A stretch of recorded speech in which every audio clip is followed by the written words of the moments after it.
Y'all recognize this guy? On Hagedorn and Hannah, not far from this courtroom, in the Michigan State University campus, abusing children, had it not been for the investigative. That guy right there.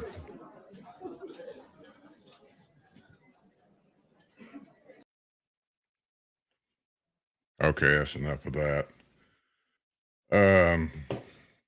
He is in Coleman, which is down by the Finney area in the federal prison down there. One of my subscribers sent me an update. I wasn't paying attention. I've been doing some other things around here. I want to give you an update on his status at the prison. A lot of you may already know. Disgraced sports doctor Larry Nassar, who was convicted of sexually abusing Olympic and college female gymnasts, was stabbed multiple times during an altercation with another inmate at the federal prison in Florida. Two people familiar with the matter told the Associated Press that happened Sunday at United States Penitentiary in Coleman. The people said he was in stable condition Monday. One of the people said Nassar had been stabbed in the back and the chest. The prison was experiencing staffing shortages, and the two officers assigned to the unit where Nassar was held were working mandated overtime shifts, one of the people said.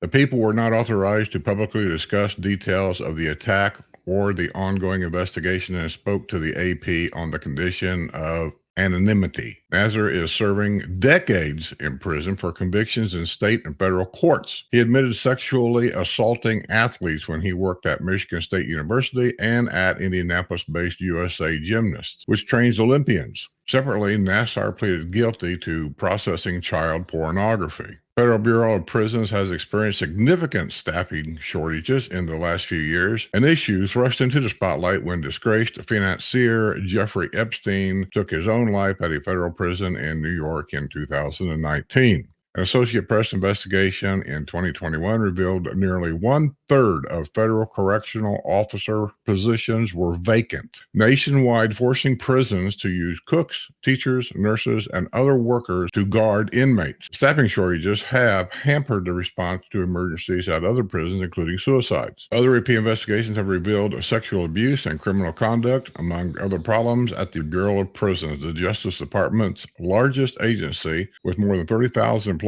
158,000 inmates, and an annual budget of about $8 billion. The Bureau's new leader, Colette Peters, was brought in last year to reform the crisis-plagued agency.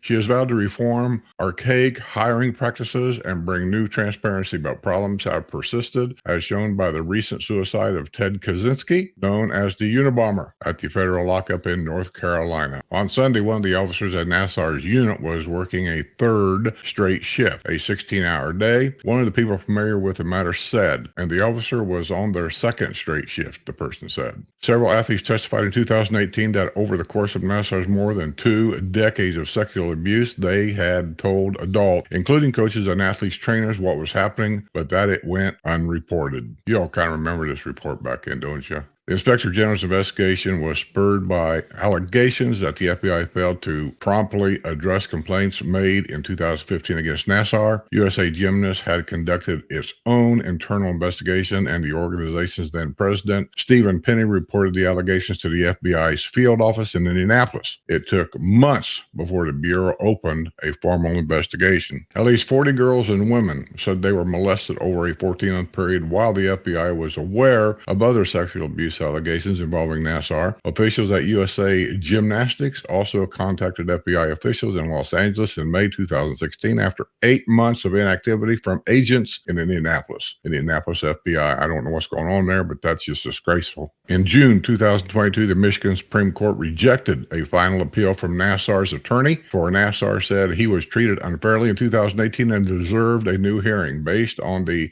vengeful remarks by a judge who called him a monster who would wither in prison like the wicked witch of the Wizard of Oz. I just signed your death warrant, Ingham County Judge Rosemary Aquilina said of the Nassar's 40-year sentence. The state Supreme Court said that Nassar's appeal was a close question and that it concerns over a judge conducted. More than 150 victims spoke about submitted statements during the extraordinary 7-day hearing in Aquilina's court more than 4 years ago. It's over. Almost 6 years after I filed the police report, it's finally over, said Rochelle. Don Hollander, the first woman to publicly accuse Nassar. Well, the prisoners will take care of him. Child molesters in prison, everybody knows they generally don't make it. He'd been stabbed in the chest and in the back, and that's really all the report shows. But this is in the federal prison down at Coleman. And I'm just bringing you up to date on what's happening around and in the villages. Florida's friendliest hometown. See you Wednesday for Port Sutton.